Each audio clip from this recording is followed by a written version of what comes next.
What is up, guys? You all know it. I know it. It's tax season, the most delightful season of the year. So, just to ease all of my excitement and all of yours, we're doing a coffee review. Get ready.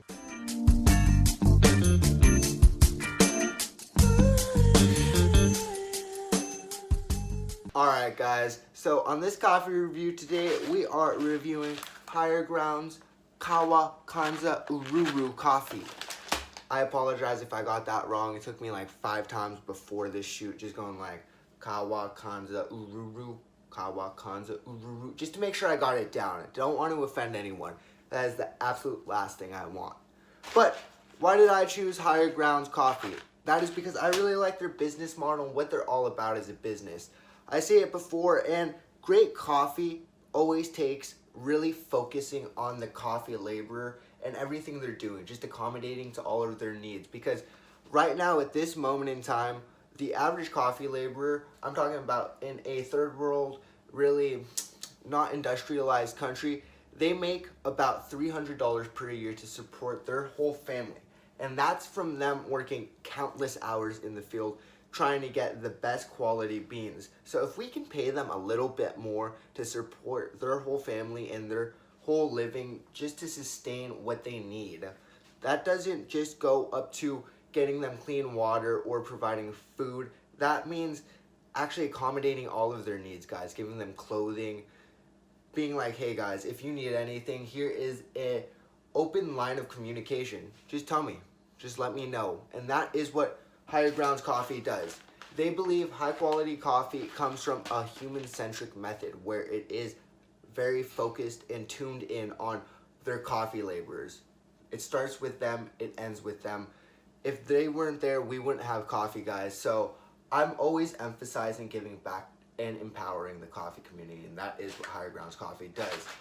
Alright guys, let's get on the beans, because coffee is made out of coffee beans and water. That's all. That's all you need to make yourself a piping hot cup of coffee in the morning. Something we all love and are all looking forward to in the middle of the night. Like, I know there are several times at night I wake up and I'm like, damn, I wish it was 4 hours later so I can make some coffee. But anyways, the beans. One thing I have to add is that lately I've been looking at the size of the beans just to really be able to distinguish the difference and what it might mean. And these beans are a lot smaller. I'll put it up in side cam over there somewhere. Yeah, these beans are a lot smaller than other beans. Like, if you guys remember from my Trader Joe's Kenya AA coffee review, they are graded based off of their size, and AA means they're the biggest. And these are about half the size of those Kenya AA beans. Very small.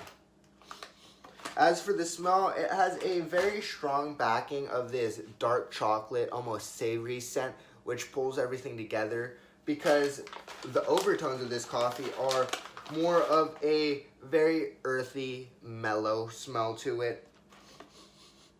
It also has smells of like baking spices, things along those lines, and it also has a very tea-like complexion to it. But let's get on to the brew, because a lot of the times that tells a lot more about the actual identity of the coffee than the beans. I will see you guys on the other side. Okay, so one thing in the brew is those notes of like fruit, floral things are way more present. Has a much stronger raisin and tart smell to it than in the beans. This has more of a savory, dark chocolate smell, where the brew itself brings out a lot more of those bright, colorful flavors. Yeah, more than anything, it just brings out a lot more tartness than the beans. But the moment of truth, guys, taste test.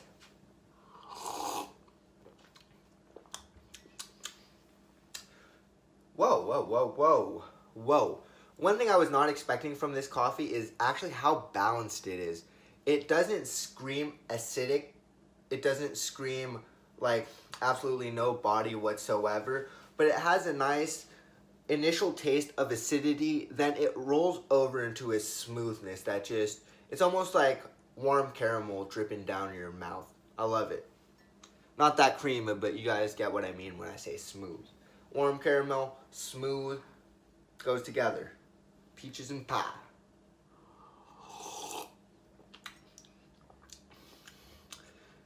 So one thing that is odd is that these beans are almost nothing like the taste of the coffee or the smell of the coffee itself.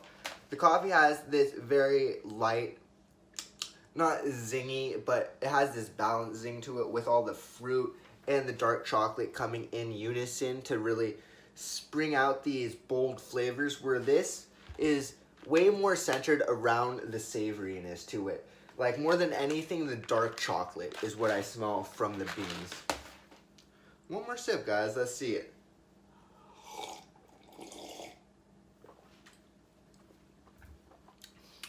Took a bigger sip there. What that showed to me is it has a lot of those very earthy tones as the backing of the coffee more than anything. More than the raisin or the tartness or the savoriness, these earthy tones that just tie it all together are what really make up the foundation of this coffee, is what I would say. And one thing I've noticed is that earthy tones are very unique to the Kawa Kanzururu region, because I've definitely had other earthy tones in my light roast, but this is definitely different with a little raisin taste mixed in, maybe even a little asparagus, slight rutabaga to it too. That's how I would describe it. But as for the rating of this coffee, I would give it probably a 92 out of 100, because it does have all of those personable features of the light roast. It does have a very light and bold flavor to it, and I like everything that Higher Grounds Coffee is doing for the coffee community. As always, guys, like and subscribe if you enjoyed, and I will see you next time.